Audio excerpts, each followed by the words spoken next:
Praise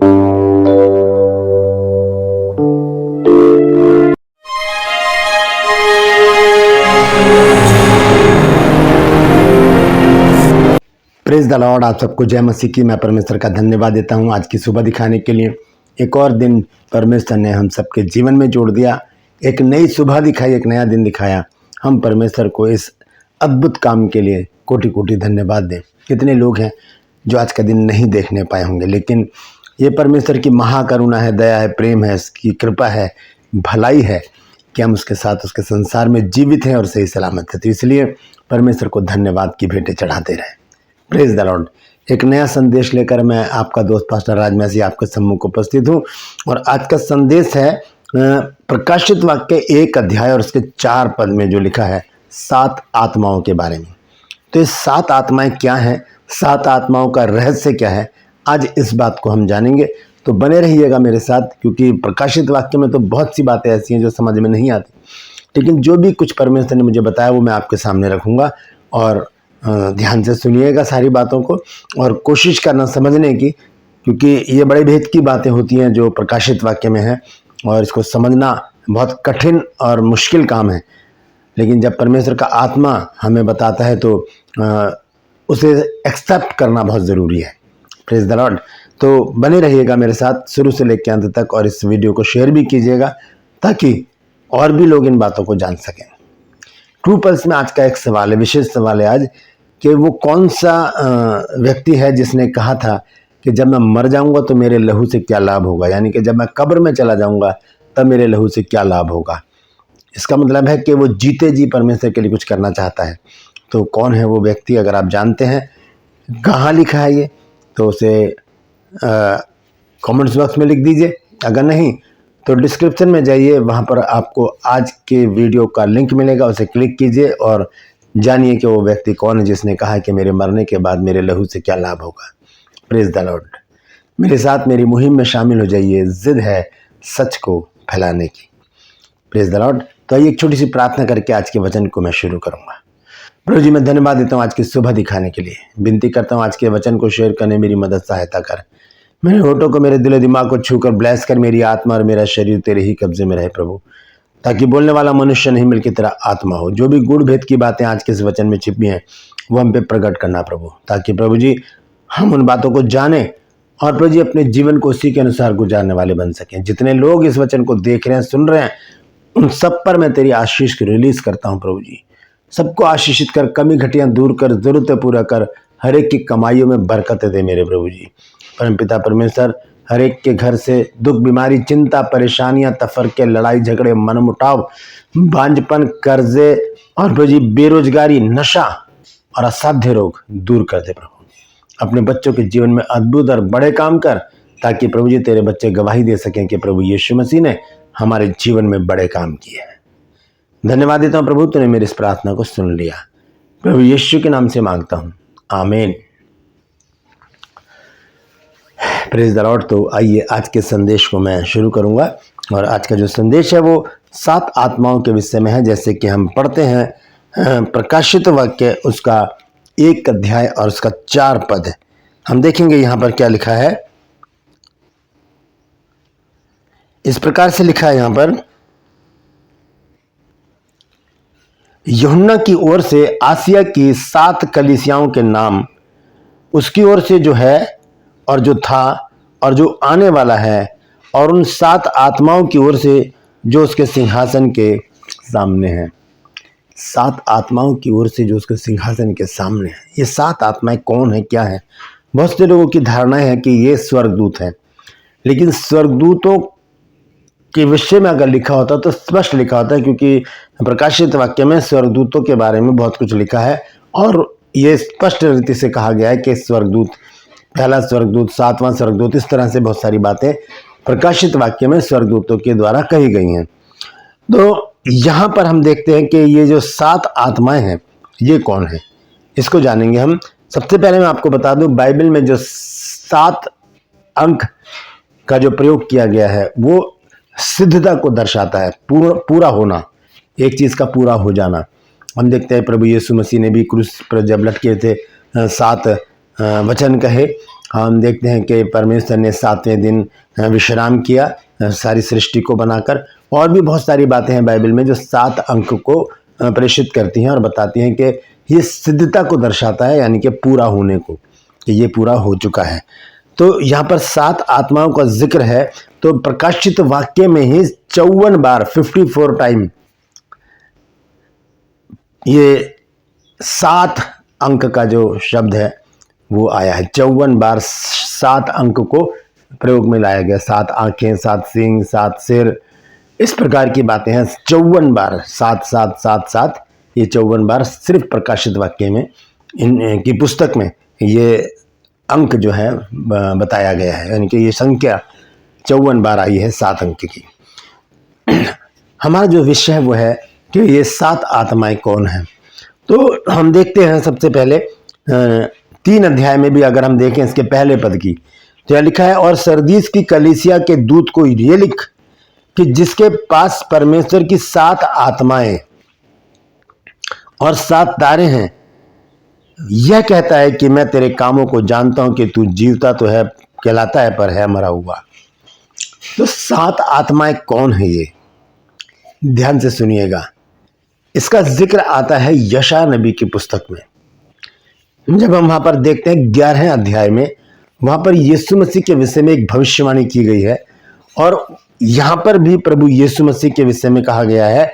जब हम 1:4 में पढ़ते हैं, यह लिखा है कि यूहन्ना की ओर से आसिया की 7 कलीसियाओं के नाम, उसकी ओर से जो था यानी कि यीशु मसीह, जो आने वाला है यानी कि यीशु मसीह, और उन 7 आत्माओं की ओर से जो उसके सिंहासन के सामने रहती। किसके? प्रभु यीशु मसीह। सारी बातें प्रभु यीशु मसीह को क्या करती हैं? उजागर करती हैं, उनको सम्मुख लेकर आती हैं हमारे। तो यहां पर भी और 3 अध्याय के पहले पद में भी लिखा है कि सरदीस की कलीसिया के दूत को ये लिख कि जिसके पास परमेश्वर की 7 आत्माएं हैं। किसके पास है? प्रभु यीशु मसीह के पास 7 आत्माएं हैं, और यहां पर प्रभु यीशु मसीह का ही जिक्र हो रहा है। फिर जब हम यशायाह नबी की पुस्तक में देखते हैं जाकर, 11 अध्याय पहले पद से मैं पढ़ रहा हूं, देखिए क्या लिखा है। तब यिशै के ठुंड में से एक डाली फूट निकलेगी और उसकी जड़ में से एक शाखा निकलकर फलवंत होगी। ये प्रभु यीशु मसीह के विषय में भविष्यवाणी है। यिशै कौन है? दाऊद का पिता। दाऊद कौन है?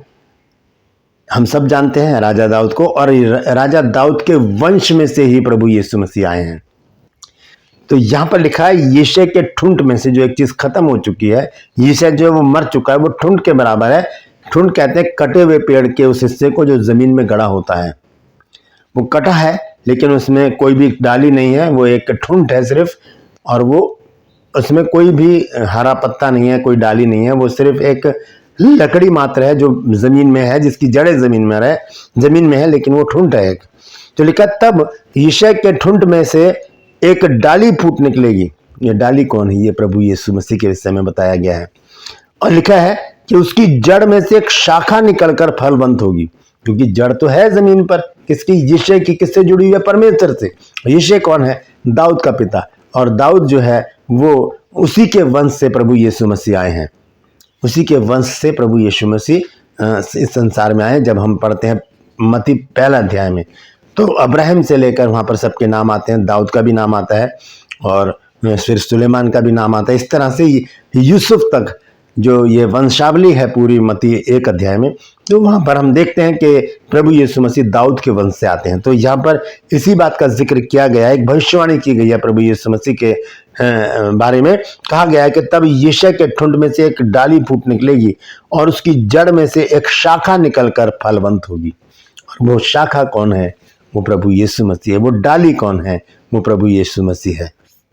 तो उसके बाद आगे देखिए लिखा क्या है।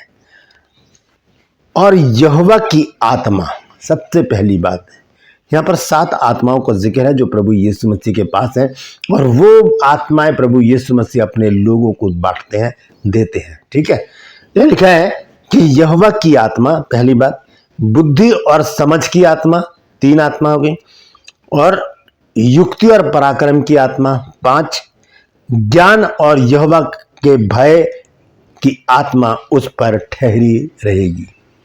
ये 7 आत्माओं का जिक्र है जो प्रभु यीशु मसीह के सिंहासन के सामने खड़ी रहती हैं। ये 7 आत्माएं हैं जिसका जिक्र पहले से ही यशाया 11 अध्याय में यशाया नबी ने किया है। वहाँ पर यीशु मसीह का एक उदाहरण देते हुए, यानी कि यीशु मसीह के विषय में एक भविष्यवाणी करते हुए यशाया ने लिखा है कि तब यशाया के ठुंड में से एक डाली फूट निकलेगी और उसकी जड़ में से एक शाखा निकलकर फलवंत होगी।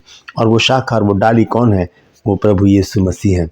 और उनके साथ कौन है? वो 7 आत्माएं जो एक व्यवहार के रूप में है, एक आत्मिक दान के रूप में है, जो परमेश्वर अपने लोगों को देता है। वो कौन कौन सी आत्मा है? यहोवा की आत्मा, जिसे कहा जाता है पवित्र आत्मा, पहली बात। दूसरा है बुद्धि की आत्मा। ये बुद्धि की आत्मा किसको दी जाती है? जो उसके लोग होते हैं जो वरदानों की इच्छा रखते हैं और परमेश्वर के वरदान और उसके आत्मिक फलों को परमेश्वर से मांगते हैं, प्रार्थना करते हैं और अपना जीवन परमेश्वर के हाथों में दे देते हैं। बुद्धि की आत्मा। और तीसरी आत्मा है समझ की आत्मा। समझ की आत्मा, इसमें सुलेमान ने अपनी पुस्तक में बुद्धि और समझ के बारे में बहुत कुछ लिखा है, आप पढ़ सकते हैं।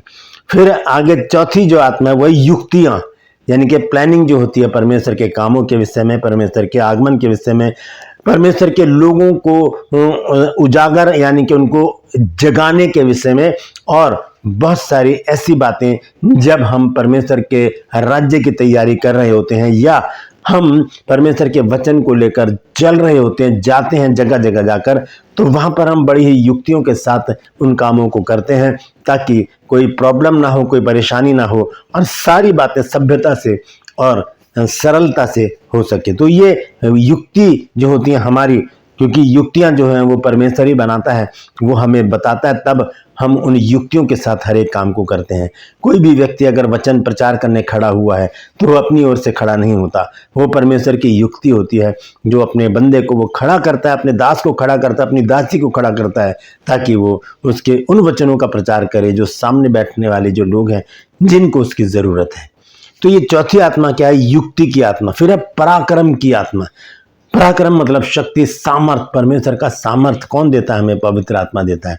प्रभु यीशु मसीह ने कहा प्रेरितों काम 1 अध्याय के 8 पद में कि जब पवित्र आत्मा तुम पर आएगा तब तुम सामर्थ पाओगे। तो वो पवित्र आत्मा, वो सामर्थ, वो पराक्रम हमको देता है। उसके बाद हम देखते हैं छठी जो आत्मा है वो है ज्ञान की आत्मा।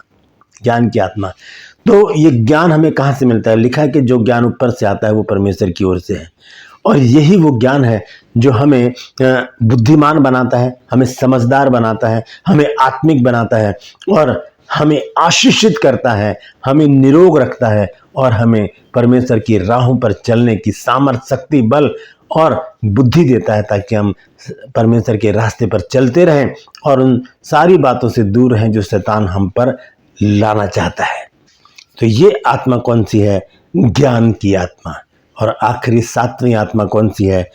वो है परमेश्वर के भय की आत्मा। ये वो आत्मा है जो प्रभु यीशु मसीह के पास भी थी।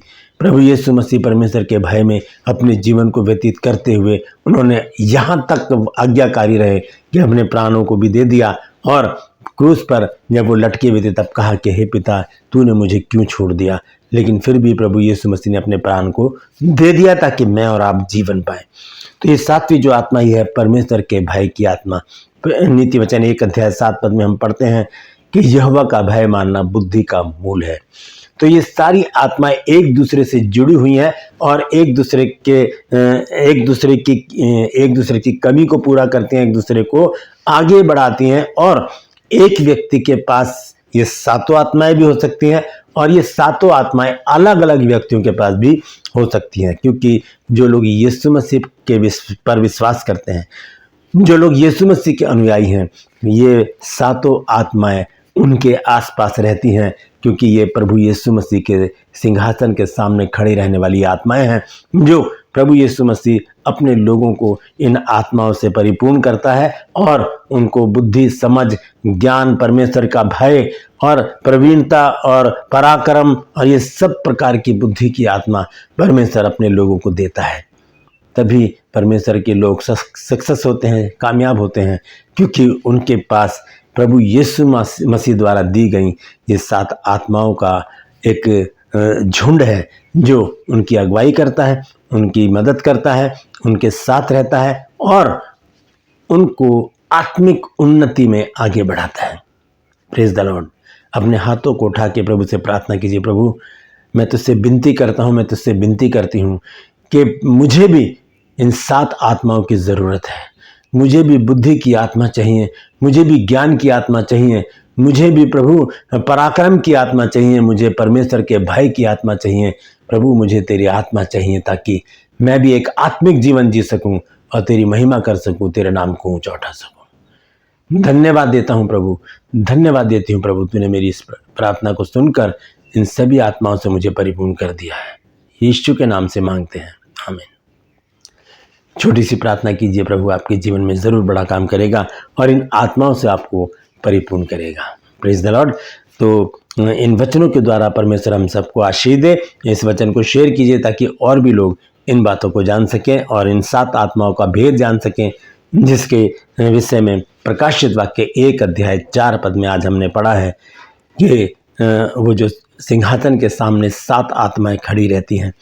बहुत से लोग समझते हैं कि ये स्वर्गदूतों की आत्मा है, लेकिन ऐसा नहीं है। ये वो आत्माएं हैं जो यशायाह ने अपने 11 अध्याय में इनका जिक्र किया है। Praise the Lord. परमेश्वर इस वचन के द्वारा हम सबको आशीषित करें। ट्रू पल्स में आज का सवाल है कि किसने कहा कि जब मैं मर जाऊंगा तब मेरे लहू से क्या लाभ होगा? अगर जानते हैं तो कमेंट्स बॉक्स में लिख दीजिए, अगर नहीं तो डिस्क्रिप्शन में जाइए, आज के वीडियो का लिंक आपको मिलेगा, उसे क्लिक कीजिए और जान लीजिए कि वो कौन व्यक्ति है जिसने कहा कि मेरे मरने के बाद मेरे लहू से कोई लाभ नहीं होगा। Praise the Lord. मेरे साथ मेरी मुहिम में शामिल हो जाइए, जिद है सच को फैलाने की। आज के लिए बस इतना ही, फिर मिलूंगा एक नए संदेश के साथ, एक नया वीडियो लेकर। तब तक के लिए मुझे इजाज़त दीजिए, लेकिन अपना और अपनों का ख्याल रखिए और परमेश्वर से 7 आत्माओं की मांग कीजिए। परमेश्वर देने में कंजूसी नहीं करेगा। Praise the Lord. परमेश्वर आप सबको आशीष दे।